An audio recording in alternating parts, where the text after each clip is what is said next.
Hi everyone, it's that Halloween decorating time and it's looming at us really fast. If you've called into the site, you're probably looking for something that's quick and easy to put together, that's visually interesting, and this is going to be on my front porch this year. What I've done is I've just got a container here that was actually, if we take these sticks out, I've actually got these lovely little succulents that were growing in it, and I was looking for some kind of a base that I could do sort of like a little still life or something that children would look at and think, oh, that's really cool and groovy. And I love that I love those succulents. They're just, I don't even know what kind of succulents they are, but I think that for a child looking at those, it would be something that they'd possibly see in another place. So they're already growing into there. And the next thing I did was I just got some fruit branches. I think it was my pear. I wanted a bit more moss on them, but there wasn't much moss left. So I've just stuck those in directly into the soil. So if you haven't got access to any foam, you don't need to worry because a bit of dirt will do. I've also got in here some little moss balls, which I thought I would just put into there, sort of like a little sleepy, hollow, spooky sort of a scene I'm trying to create. I've also got some mushrooms, some pumpkins. I thought I'd just put those into there. I've also got these little glow-in-the-dark skeletons, which I thought would be equally nice actually, he fell in just the right place, so that can stay there. I'll bring this into here. I love those glow-in-the-dark things. They're so great.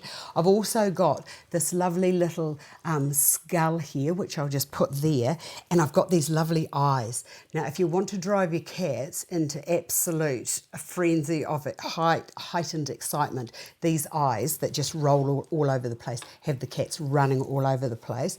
I'm just going to put one of those into there. And I think that when you're creating something with children or for children, the best way forward is to gather as many little components as you can.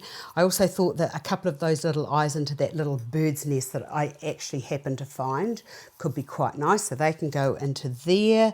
I've also got, this was a very nice little statue thing that I had and it got broken. So I've kept this little head for ages and thinking there'll come a time when I can use that. So I'm going to just put that down and into there. I can just see the kids coming to my place absolutely loving this. They'll stop and have to look inside to see what's going on.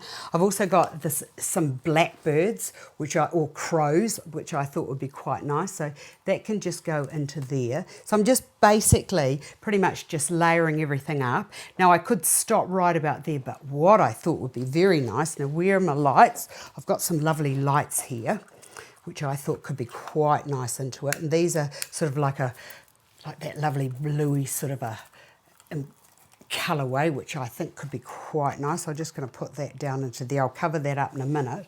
And then on top of that, to cage the whole thing, I thought it could be quite nice to, oops, is this going to work? Please work, please work, please work. Yes, it is going to work.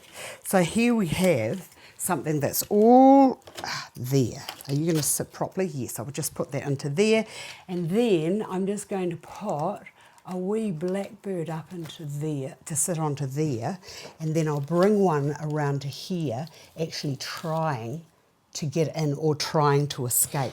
How's that? A lovely little bit of visually interesting things to put at your front porch for the kids to absolutely look into there and be inspired with what they could go home and create for the following Halloween. I hope you've enjoyed that. I've enjoyed sharing that with you.